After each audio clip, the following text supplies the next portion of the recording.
제3자의 명의로 차리시는 분들이 좀 있어요. 예. 그렇게 해서 뭐 하면은 내가 소송을 피해갈 수 있지 않느냐라는 질문도 많이 주시는데 피해갈 수 없습니다. 네. 그렇죠?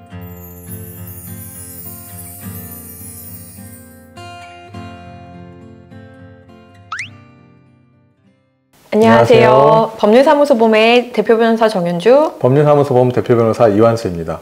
저희 법률사무소 봄에서 정말 경업금지 관련한 소송들을 굉장히 많이 진행하고 있잖아요. 네네. 근데 이제 여러 가지 경우들이 있는데 조금 이례적인 경우들도 있을 것 같아요. 네네. 예, 예를 들면은 내가 계약을 체결하고 영업을 양도받았는데 보통 이제 양도받은 입장에서 양수인을 상대로 영업금지 가처분 소장을 보내는 경우는 있어도 받는 경우는 잘 없잖아요. 그렇죠. 근데 이제 받는 경우가 있다면 어떤 경우가 있을까요? 예를 들면 그러니까 보통 권리금을 주고 음식점이나 뭐 학원이라든지 그런 업장을 갖다가 내가 양도를 받잖아요. 그렇죠. 영업 양도를 받았는데 그 영업 양도를 한 영업 양도인이 근처에 동종업을 차렸을 때 영업금지 가처분 신청을 저희가 하는 거죠. 영업 양수인 입장에서. 굉장히 일반적인 사례죠. 네네. 네. 근데 최근 사례 중에서는 영업 양도를 받았어요. 권리금을 뭐 한 몇 억을 주고 받았는데 알고 보니까 그 영업 양도를 해주신 영업 양도인이 그 전에 프랜차이즈 계약을 맺고 프랜차이즈를 하고 계셨던 거예요. 그래서 프랜차이즈 계약을 해지하고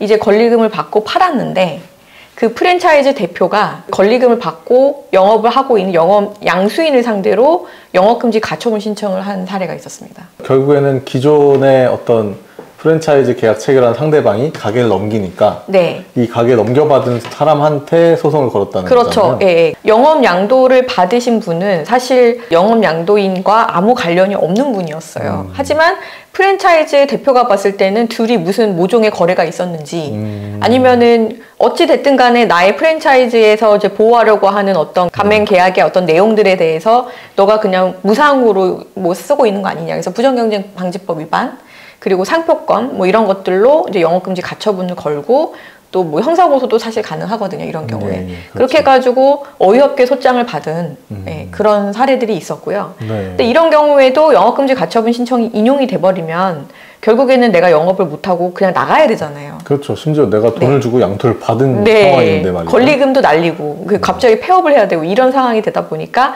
굉장히 억울하지만 어쨌든 대처를 해야 되는 그런 상황이 될 수 있었던 것 같고요.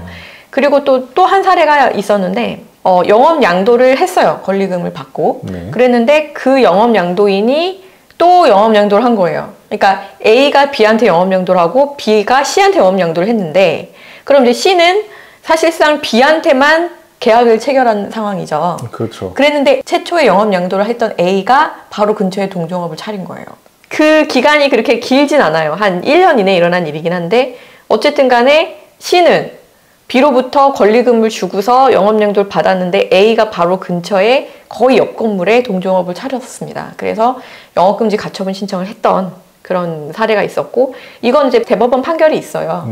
이제 전전양도라고 하잖아요. A는 B한테 넘겼을 때 B한테만 상법 41조에 경업금지 의무를 지는 게 아니고 B가 C한테 넘겼다라고 하더라도 어차피 똑같은 점포가 넘어간 거기 때문에 C한테도 A는 영업 양도인의 경업금지 의무를 진다라는 대법원 판례가 있어요. 그렇지 않으면 C 같은 경우에는 뭐 어떻게 구제받을 수 있는 방법이 없잖아요. 그렇죠. 그래서 실제로 저희가 C를 대리해가지고 A를 상대로 영업금지 가처분 신청을 했고 인용이 됐었던 사례가 있었습니다. 이런 경우가 이제 조금 특이한 영업 양도와 관련된 영업금지 가처분 신청 뭐 이렇게 보실 수가 있을 것 같고요.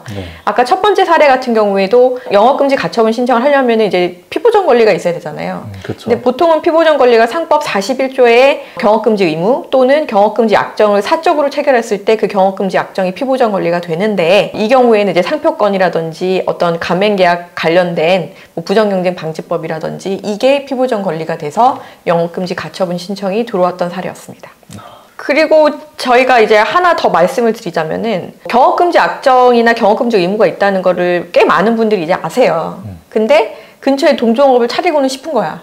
그래서 제3자의 명의로 차리시는 분들이 좀 있어요. 배우자 명의, 뭐 친구 명의, 아니면은 뭐 저희 예전에 사례 중에서는 셰프 명의로 차린 경우가 네. 있었는데 네. 그렇게 해도 소송이 가능하냐 이런 거 되게 많이 물어보시고 반대로 그렇게 해서 뭐 하면은 내가 소송을 피해갈 수 있지 않느냐라는 질문도 많이 주시는데 피해갈 수 없습니다. 네. 그렇죠? 왜냐하면 어차피 그분이 거기서 일하는 거 다 알고 있기 때문에 명의만 제3자고 뭐 SNS에서는 본인이 다 홍보하고 있고 그리고 우리가 이제 영업금지 가처분에서는 그게 좀 어렵지만 손해배상 소송이 들어가면은 계좌조회를 다 할 수가 있거든요. 실제로 계좌조회를 합니다. 그러면 명의는 이 사람이지만 실질적으로 이분이 막 월급을 주고 있어. 뭐 인테리어 비용 여기서 다 나갔어. 뭐 이런 거를 저희가 다 찾아낼 수 있기 때문에 그거는 사실 큰 의미가 없다 이렇게 생각을 하시면 될 것 같습니다. 네, 명의만 뭐 돌려놓는다고 그렇게 네. 이제 실질을 피해갈 수는 없다 네, 이렇게 네, 네. 하시면 되겠네요. 네. 이번 시간에는 이렇게 특이한 영업금지 가처분 사례에 대해서 말씀드려봤습니다. 저희 영상이 유익하셨다면 좋아요, 구독 부탁드려요. 감사합니다.